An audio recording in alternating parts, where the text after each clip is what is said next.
Hi, Mystery Recapped here. Today, I'm going to explain a sci-fi thriller movie called 12 Monkeys. Spoilers ahead. Watch out and take care.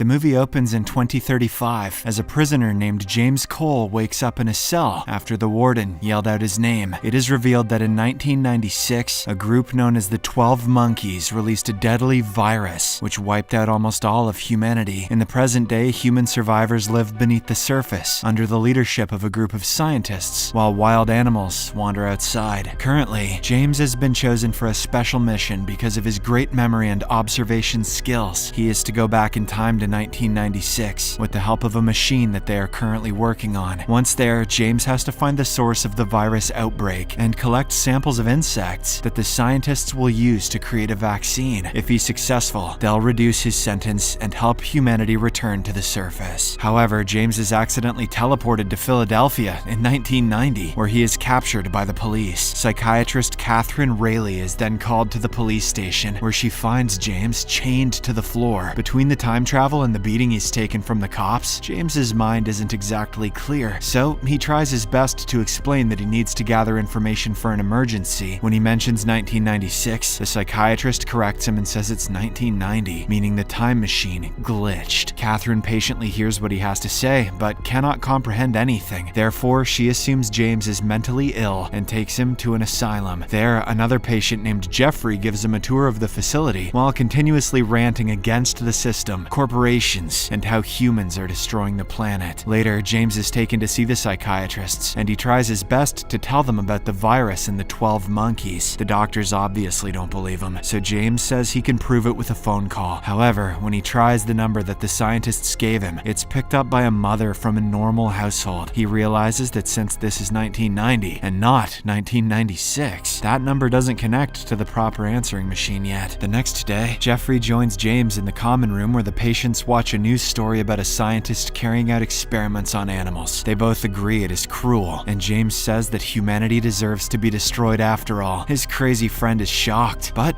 absolutely loves the idea. Later, Jeffrey shows up with a key that he stole from a guard and puts it in James's hand. He then starts yelling and breaking things to create a distraction, inspiring other patients to act out as well. James, who's under the effect of various medicines, barely makes it to the door. He opens it to leave the main area. Unfortunately, the medicines have made him very sloppy, and he accidentally triggers an alarm. This prompts the guards to immediately come and capture James. He is then tied up in an isolated cell with no exits as a punishment. In the meantime, Catherine explains to other doctors that she has a strange feeling about James. She feels like she knows the guy and has seen him somewhere. Their talk is interrupted by a guard who takes them to the isolated room. To their surprise, James has completely disappeared, which is impossible because the room has no exits except the locked door. On the other hand, James suddenly wakes up alone in a room back in 2035. He is soon taken to the scientists, who play a distorted recording of a woman talking about an army of 12 monkeys. James explains he didn't send that message because he was teleported to the wrong year, but the scientists have no interest in his story and show him a bunch of old pictures. Among them, James recognizes a photo of Jeffrey taken at a rally organized by the 12 monkeys. In the next scene, James is sent back in time so he can gather all the necessary information correctly this time around. Unfortunately, he shows up in the middle of a battle in World War I. He sees his cellmate from 2035, Jose, in the battlefield too. Before James can gather his wits, he is suddenly shot in the leg. He cries out in pain, which triggers yet another jump in time. James is then teleported to 1996 outside a public hall in Baltimore. Inside, Catherine is giving a presentation on a mad soldier from World War I who believed he was a time traveler. She is talking about Jose and has even written a book about patients with such illness. After her speech, she is approached by a red-haired man who introduces himself as Dr. Peters. Unbeknownst to her, he works as a lab assistant for Jeffrey's father, the renowned scientist Dr. Leland. Peter says that humanity's destruction of the environment is the real insanity plaguing the world. After the bizarre conversation, Catherine walks to her car where she is jumped on by James. He apologizes for sneaking up like this, but lies that he has a gun on him. He then forces her to drive him to Philadelphia Philadelphia, as he has some important business there. A few hours later, the duo stops for a breather at a hotel. There, the news shows James as a wanted fugitive in suspicion of kidnapping. He is still holding Catherine hostage by pretending to have a gun, so he once again forces her to hit the road, and they eventually make it to Philadelphia. They then drive around the city until James sees a wall with a 12 Monkeys graffiti on it. Curious, he begins following it, while a reluctant Catherine follows him. At this moment, they are confronted by a hobo with a peculiar, raspy voice. He tells them that nobody can hide because they are tracking the duo thanks to devices hidden in their teeth. Although the hobo sounds ominous, the two completely ignore him and keep following the graffiti. They eventually reach an abandoned theater, which has become a hideout for the homeless guys. Two freaks even attack them, but thanks to James's quick thinking, they manage to escape. On their way out of the building, they snatch a gun from the hobo they saw earlier. As the two are running away, James recognizes a pig statue from the pictures shown by the scientists. The building that has the statue is actually the headquarters of the FAA, or Freedom for Animals Association. They then go inside, and James asks the people about the 12 monkeys while threatening them with his gun. He remembers the scientists showing him a picture of the group's rally, where Jeffrey was also present. So he asks them about Jeffrey, and they admit that they used to work with him. However, when he became an extremist in favor of guerrilla tactics, they cut all ties with him. Jeffrey formed a new group called the 12 Monkeys after that. They also reveal that his father, Dr. Leland, is a famous virologist who experiments on animals. Following this, James grabs an address book from the FAA and forces Catherine to drive him to Leland's mansion. On the way, she sees him struggle and stops the car for a while. Catherine then takes care of the wound he got during the war and removes the bullet. When they reach the mansion, James puts her in the car's boot and goes in alone. In the house, Leland is giving a speech for his dinner guests while Jeffrey pretends to be a well-behaved son. A guard suddenly tells the young man that they found a strange person in the parking lot who claims to know him. This makes Jeffrey curious, and he goes to take a look outside. When he learns that it's James, he pretends not to know him. However, he quickly changes his mind when the latter mentions 12 monkeys. The duo then heads to a room for privacy, where James asks for some virus samples. Upon hearing this, Jeffrey believes that his asylum partner wants to spread it to destroy humanity. However, James quickly makes his intentions clear by attacking him and holding him over the edge of the railing. The guards immediately intervene, but the time traveler manages to run away in the nick of time. Later, he lets Catherine out of the trunk, and she attacks him in frustration. She then tries to contact the police, who are nearby, but James once again runs away. He soon reaches a lake, where he vanishes into thin air. In the next scene, James wakes up in 2035 and finds the scientists singing a song for him, with a beautiful painting behind them. Since he has found the origin of the virus, they promise that he can leave as soon as he's feeling better. However, all the hopping around in time has taken its toll on James. He snaps, starts laughing like a maniac, and eventually concludes that he's insane. This forces the scientists to inject him with a sedative. Moments later, James wakes up in a cell and hears a raspy voice, which sounds familiar to the hobo he met earlier. The voice reveals that James's real wish is to see the sky, the ocean,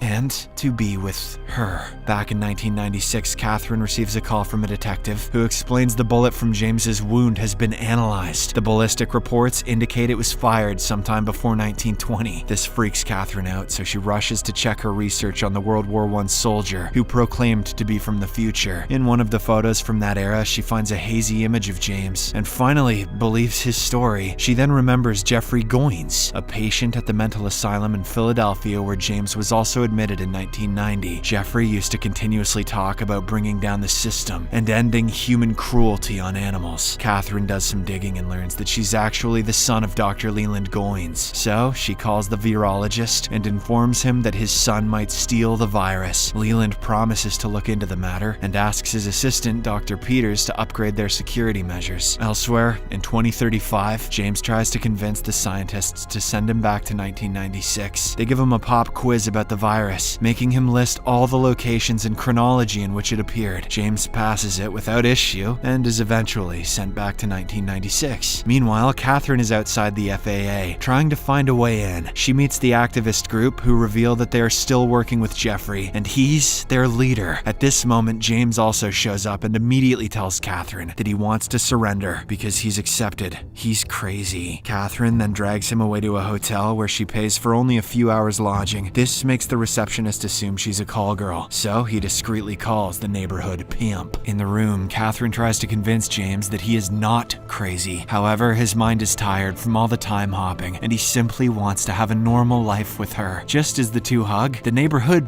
pimp suddenly bursts into the room. He accuses her of working in his territory. It's one of Pepper Jack's best hoes! And grabs her by the hair. This enrages James so much that he attacks the guy and forcibly locks him in the bathroom. He then suddenly remembers what the raspy-voiced hobo had told him earlier. James connects the dots and realizes there is a tracker placed in his teeth, and the scientists are tracking his movement using it. Hence, he goes to the bathroom and removes all his teeth by violently punching them. I promise you can have my hose! Once he's done, the two leave the hotel and run away from there. At this point, Catherine is sure James is from the future, but she still wants to check whether there is actually a risk of a virus outbreak, so she excuses herself for a while and gets into a payphone booth away from James. She calls the number he tried back in 1990 and leaves a vague message about an army of 12 monkeys. However, when the person on the other side says that they are a carpet cleaning company, she gets relieved. If the threat of the virus outbreak was real, the phone would have been picked up by someone who knew about the time traveler. Catherine then returns back to James and reveals that she checked the number. To her surprise, he correctly repeats her message word by word. It's because her message about Army of 12 Monkeys in a scrambled voice was played to him by the 2035 scientists before he made his second visit. It is now clear to them that the outbreak is real and that they can do nothing to stop it. So they decide to head to Florida Keys to spend their last days before the plague with each other. Catherine then buys some new clothes and wigs to disguise them from the cops. Later, on their way to the airport, their taxi gets stuck in a traffic jam. The driver mentions that it is caused by some organization that has freed all the animals from zoos across the city. He then plays the radio, which reports that a scientist's son is behind this chaos. Furthermore, this crazy guy has locked up his dad in a zoo cage. Upon hearing this, it finally dawns on the duo that the 12 Monkeys' real mission was simply protesting animal abuse and wasn't related to the virus that Dr. Leland had created. Nonetheless, they decide to continue with their trip to the Florida Keys. At the airport, the police are handing out copies of James's picture to all the employees. When the two arrive, James realizes this is the place from his recurring dream. Catherine then goes to get the tickets, while he uses a payphone to send another message to the scientists. He tells them it wasn't the 12 monkeys who released the virus, and that he doesn't want to return back to 2035. Afterward, James goes to the bathroom to fix his mustache, where he is suddenly confronted by Jose. The latter confirms the scientists got the new message and hands him a gun. He now has to shoot a man with red hair and a metallic briefcase that contains the vials of the deadly virus. If James fails to cooperate with the mission, Jose will be forced to shoot Catherine. The time traveler is certainly enraged by the order, but he has no choice but to agree. Meanwhile, at the newsstand, Catherine notices a newspaper picture of Dr. Leland in his lab. Standing by his side is his assistant, Dr. Peters, the same red-headed man who had confronted her in Baltimore. To her surprise, she bumps into Dr. Peters at the airport, who has a strange-looking metal suitcase. He reveals that he is traveling to all the major cities across the globe on work purposes. Upon hearing this, Catherine finally connects the dots and runs to James. She tells him everything and warns him about the impending danger. James immediately springs into action and whips out his gun to shoot Dr. Peters. But before he can finish his mission, the cops notice him and open fire, killing him on the spot. In the final scene, an anxious Dr. Peters opens the vials during security checkup and releases the virus. He then boards the plane and takes his seat next to a woman with a glass of champagne. This woman is one of the scientists from 2035, meaning that they know who spread the virus, but she is not here to stop it from spreading. She smiles at Peters and reveals that she works for insurance, meaning that she and the other scientists intend to make money from the outbreak by controlling the manufacturing of the vaccine. This makes it clear that James was simply a pawn in their larger plan. Subscribe for more videos like this,